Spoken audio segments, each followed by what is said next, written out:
নমস্কার। খবরের অন্তরালের খবর নিয়ে ক্যালকাটা ডায়ালগস থেকে মনোজ দাস বলছি। প্রথমেই একটা ক্ষমা চেয়ে নিই, সেটা হচ্ছে আজ সকাল 7টায় আমি কোনো ভিডিও দিতে পারিনি। তার কারণ চোখের অসুবিধের জন্যই একটা ছোটোখাটো অস্ত্রোপচারের জন্য আমাকে হাসপাতালে থাকতে হয়েছিল কাল সারাদিন, এবং বেশ খানিকটা রাত্রে আমি বাড়িতে ফিরতে পারি। তো সেই জন্যেই আজ সকালের যে প্রতিবেদন সেটা আমি দিতে পারিনি। যাই হোক, আপনাদের সকলের শুভেচ্ছায় আমি সফল অস্ত্রোপচার সেরে বাড়িতে ফিরেছি। এর জন্যে আপনাদের সবাইকে ধন্যবাদ। শেখ হাসিনার ফাঁসির রায় ঘোষণা হতে যেভাবে হাততালিতে ফেটে পড়েছিল আদালত কক্ষ, তাতে মনে হয়েছিল সারা দেশ উচ্ছ্বাসে ফেটে পড়বে এই আদেশ শুনে।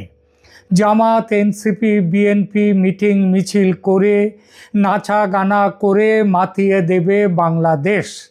কিন্তু কোথায় কি আনন্দ উৎসবের নামগন্ধ নেই, বরং রায়ের বিরুদ্ধে সাধারণ মানুষের ক্ষোভ আছড়ে পড়েছে প্রায় বাংলাদেশের সমস্ত জেলায়। ষড়যন্ত্র করে যারা এই রায় আদায় করেছে, তাদের চেলা চামুন্ডারাও যে তেমন কোনো মিছিল টিছিল করেছে, বোমা ফাটিয়ে উৎসব করেছে তা নয়। শুধু ধানমন্ডির 32 নম্বরে যেটুকু বাকি আছে এখনও, সেটা ভাঙতে বুলডোজার নিয়ে গিয়েছিল তারা। সেনার বাধায় সেটা করতে পারেনি। সেনা কেন বাধা দিয়েছে এবার, আর আগে যখন ভাঙা হয়েছিল তখন কেন বাধা দেয়নি, এসব নিয়ে চুলচেরা বিশ্লেষণ চলছে নানা দিকে। সে আলোচনা এখানে নয়। এখানে আলোচনা হাসিনার ফাঁসি নিয়ে। এর আগে আমি সম্ভাব্য রায় নিয়ে একটি ভিডিও করেছিলাম কদিন আগে, আপনারা দেখেছেন। সেখানে বলেছিলাম তীব্র আন্তর্জাতিক চাপের বিরুদ্ধে গিয়ে ফাঁসির সাজা শোনাবার সাহস করবে না ট্রাইব্যুনাল ও তার মালিক জামাতি ইউনূসের অবৈধ সরকার। তাছাড়া হাসিনাকে হাতে পেলে তবে তো ফাঁসি দেবে। ভারত হাসিনাকে ইউনূসের হাতে তুলে দেবে, এটা যদি কেউ ভেবে থাকে তাকে পাগল বললে কম বলা হয়। একই কথা হাসিনার স্বরাষ্ট্রমন্ত্রীর ব্যাপারে, তাকেও ফাঁসি কাটে ঝোলানো যাবে না, কারণ তিনি ভারতে, আর ভারত তাকে ফেরত দেবে না। তাহলে এই ফাঁসির রায় দিয়ে কী লাভ? এই জন্যই বলেছিলাম ফাঁসির রায় হবে না, কারণ এদের তো একটা চক্ষু লজ্জা বলে ব্যাপার আছে। কিন্তু সেই চক্ষু লজ্জাটুকু এই সরকারের, বাংলাদেশের বর্তমান সরকারের নেই। কিন্তু জামাত, বিএনপি, ইউনূসের এই সরকার গায়ের ঝাল মেটাতে চেয়েছিল, তাই আইনকে বুড়ো আঙুল দেখিয়ে এই আদেশ। কিন্তু এই সরকার আর একটা কথা ভুলে গিয়েছে, সেটা হলো শেখ হাসিনা আল্লাহর আশীর্বাদ প্রাপ্ত। বাংলায় একটা প্রবাদ আছে, রাখে হরি মারে কে। সেই প্রবাদটাকে অনুসরণ করে বলা যায়, রাখে আল্লাহ, মারে কে। ঈশ্বর এরকম, ঈশ্বর হচ্ছেন কি, ঈশ্বরকে বলা হয় ঈশ্বর একম এব অদ্বিতীয়ম, ঈশ্বর একজন ছাড়া কেউ নেই। এই যে হিন্দুদের এত ঈশ্বর, সেটা কিন্তু মূল এক ঈশ্বরের নানা রূপ। এই রূপ, তাকে কেউ বলে হরি, আবার মুসলিমরা তাকে বলেন আল্লাহ, খ্রিস্টানরা তাকে বলেন গড। তো পরম করুণাময় আল্লাহ এত বিচিত্রভাবে এ পর্যন্ত রক্ষা করেছেন শেখ হাসিনাকে, তাকে বাঁচিয়ে রেখেছেন, যে তাকে পরম অলৌকিক সমস্ত ঘটনা বললে ভুল হবে না। একবার ফিরে দেখা যাক সেই ঘটনাগুলোর দিকে।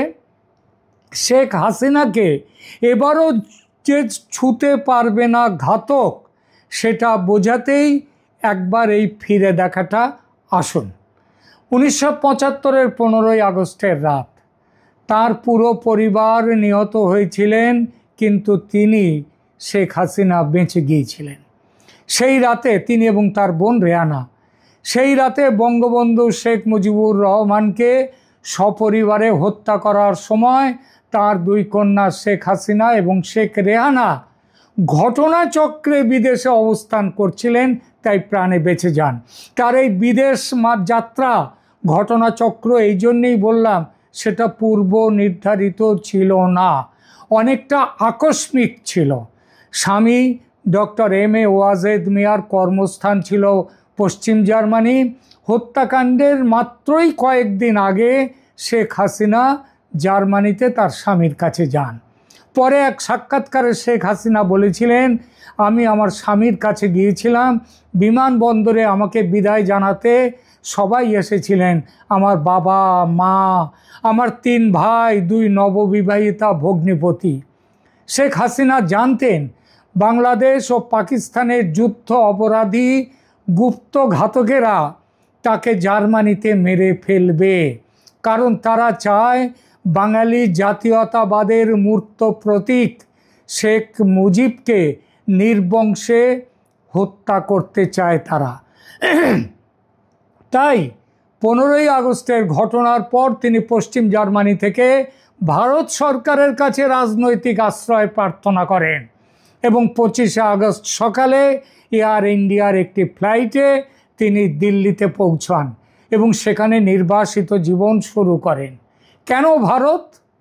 কারণ পৃথিবীর অন্য কোনো দেশ, এমনকি কোনো মুসলিম দেশকেও তিনি তার নিরাপত্তার জন্য উপযুক্ত মনে করেননি।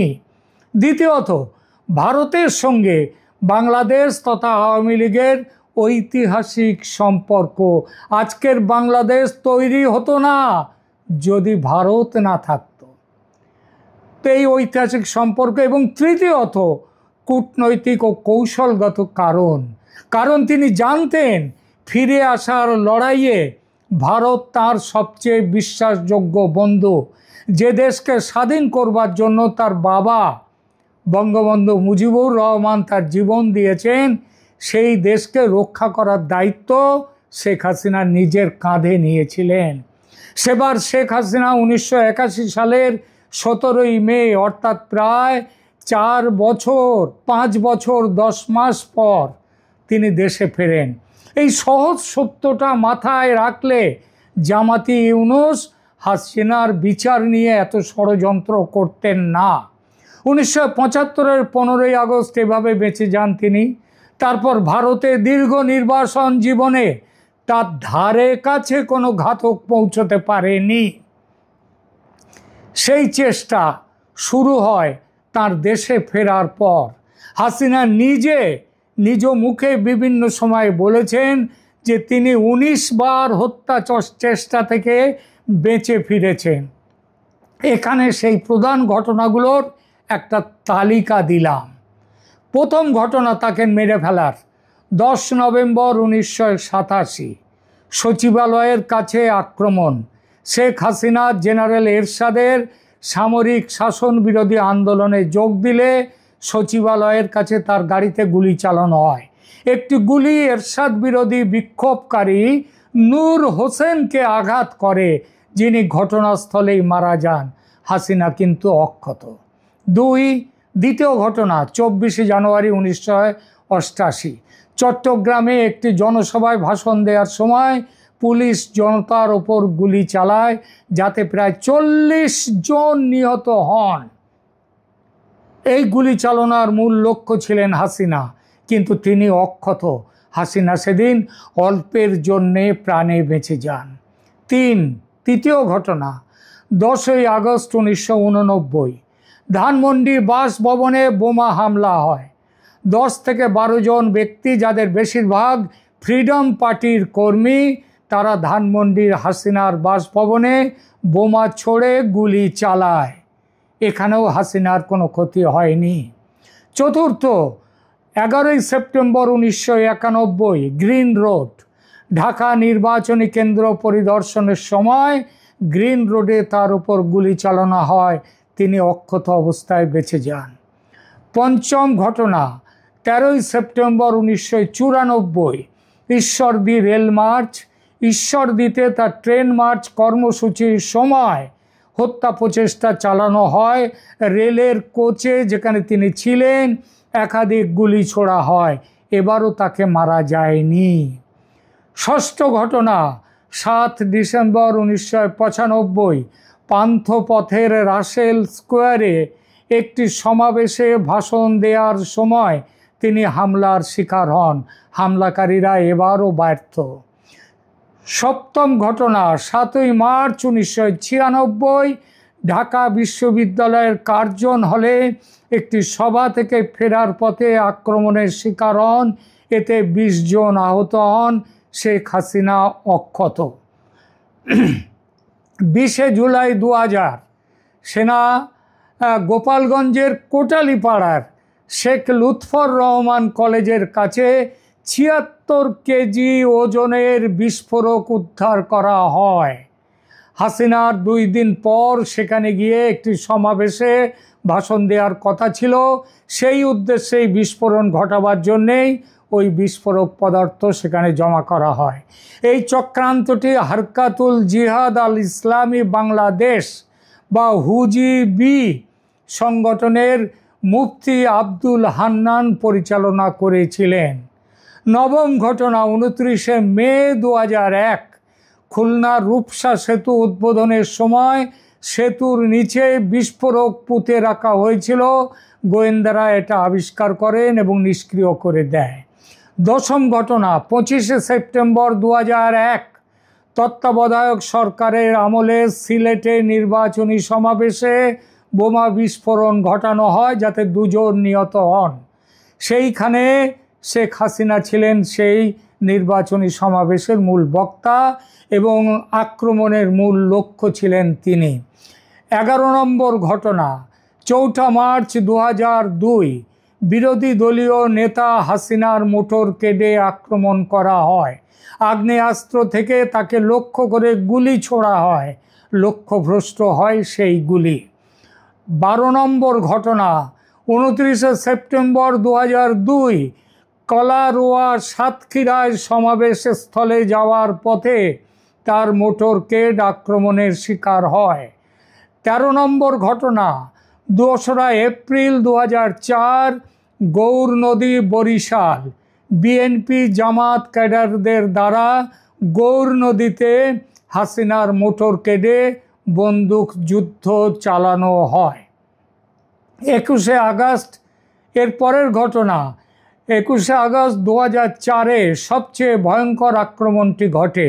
এটি বঙ্গবন্ধু এভিনিউ গ্রেনেড হামলা নামে কুখ্যাত। এটি শেখ হাসিনার বিরুদ্ধে সবচেয়ে ভয়াবহ হত্যা চেষ্টা। বিরোধী দলীয় নেতা হিসেবে বঙ্গবন্ধু এভিনিউতে সন্ত্রাস বিরোধী সমাবেশে ভাষণ শেষ করার পর বিকেল 5টা 22 13টি গ্রেনেড ছোড়া হয় তাকে লক্ষ্য করে।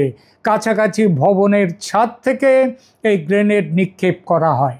এই হামলায় 24 জন নিহত হন এবং 500-র বেশি মানুষ আহত হন। নিহতদের মধ্যে ছিলেন হাসিনার দেহরক্ষী মাহবুবুর রহমান, যিনি তার প্রায় কাছেই ছিলেন, এবং আওয়ামী লীগ মহিলা বিষয়ক সম্পাদক ও প্রাক্তন রাষ্ট্রপতি জিল্লুর রহমানের স্ত্রী আইভি রহমান। তিনি 3 দিন হাসপাতালে থাকার পর মারা যান। হাসিনা নিজে কানে প্রচণ্ড আঘাত পান, যার প্রভাবে আজও তিনি বহন করছেন। কানে খুব কম শুনতে পান। তার কর্মীরা মানব ঢাল তৈরি করে সেদিন তাকে রক্ষা করেন। এই হামলার পেছনে ছিল হুজিবি জঙ্গি সংগঠন এবং তার নেতৃত্বে ছিলেন বিএনপি জামাত সরকারের সদস্যরা এবং তারেক রহমান। 2018 সালে আদালত এই মামলায় 19 জনকে ফাঁসির দণ্ড দেন। তবে হাসিনার আমলেই 2024 সালের হাসিনার চলে যাওয়ার পর 24 সালের নভেম্বরে হাইকোর্ট সব আসামিকে খালাস দেয়। এর পরের ঘটনা 2006 সালে কারাগারে বিষ প্রয়োগের চেষ্টা করে তাকে মেরে ফেলা চেষ্টা করা হয়। হাসিনা যখন কারাগারে ছিলেন তখন তার খাবারে বিষ মিশিয়ে হত্যার চেষ্টা। এর পরের ঘটনা 2011 সাল, আন্তর্জাতিক চক্রান্ত। একটি আন্তর্জাতিক গ্রুপ এবং কিছু পাকিস্তানি নাগরিক পাকিস্তানি সরকারের মদতে শ্রীলঙ্কার একটি সন্ত্রাসী দলের সাথে চুক্তি করে হাসিনাকে হত্যার জন্য আত্মঘাতী স্কোয়াড গঠন করে, কিন্তু ধরা পড়ে যায় পুরো ব্যাপারটা, ব্যর্থ হয় তাদের চেষ্টা। এরপর 2014 সাল প্রশিক্ষিত নারী জঙ্গিদের দিয়ে চক্রান্ত করা হয়। 2014 সালের শেষের দিকে হাসিনাকে হত্যার চক্রান্ত করে প্রশিক্ষিত নারী জঙ্গিরা। এবং সর্বশেষ 5 আগস্ট 2024-এর ঘটনার কথা ভাবুন। সেদিন তো তার বাঁচার কথা ছিল না।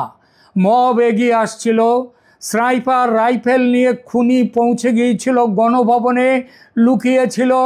এমনকি তার মৃতদেহ কিভাবে টুকরো টুকরো করা হবে সেসব পর্যন্ত ঠিক হয়ে গিয়েছিল, কিন্তু সেদিনও তাকে মারা গেল না। অসম্ভব একটা জায়গা থেকে তিনি বেঁচে গেলেন, ভারতে এলেন।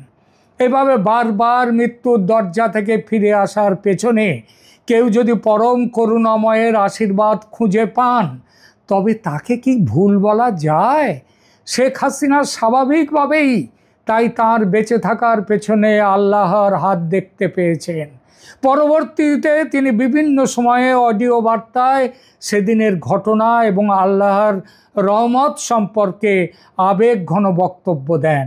তিনি বলেছেন, মাত্র 20-25 মিনিটের ব্যবধানে আমরা মৃত্যুর হাত থেকে বেঁচে গিয়েছি। আমি অনুভব করি যে 21শে আগস্টের হত্যা চেষ্টা, মানে ওই গ্রেনেড হত্যা চেষ্টা থেকে বেঁচে যাওয়া, কোটালীপাড়ার বিশাল বোমা থেকে বেঁচে যাওয়া, 5ই আগস্ট 2024-এ বেঁচে যাওয়া, এসবের পেছনে নিশ্চয়ই আল্লাহর ইচ্ছা আছে, আল্লাহর হাত আছে। অন্যথায় আমি এবার বেঁচে থাকতে পারতাম না। আল্লাহর রহমতেই মনে হয় আমি এখনো বেঁচে আছি, কারণ আল্লাহ চান আমি আরও কিছু ভালো কাজ করি।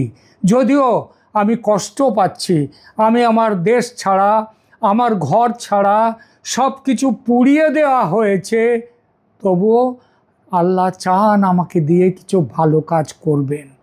এপ্রিল 2025 সালে, এই কদিন আগে, কয়েক মাস আগে সমর্থকদের সাথে এক ভার্চুয়াল মিটিংয়ে হাসিনা আরও জোরালোভাবে বলেন, আল্লাহ আমাকে একটা কারণে বাঁচিয়ে রেখেছেন এবং সেই দিন আসবে যখন ন্যায় বিচার প্রতিষ্ঠিত হবে।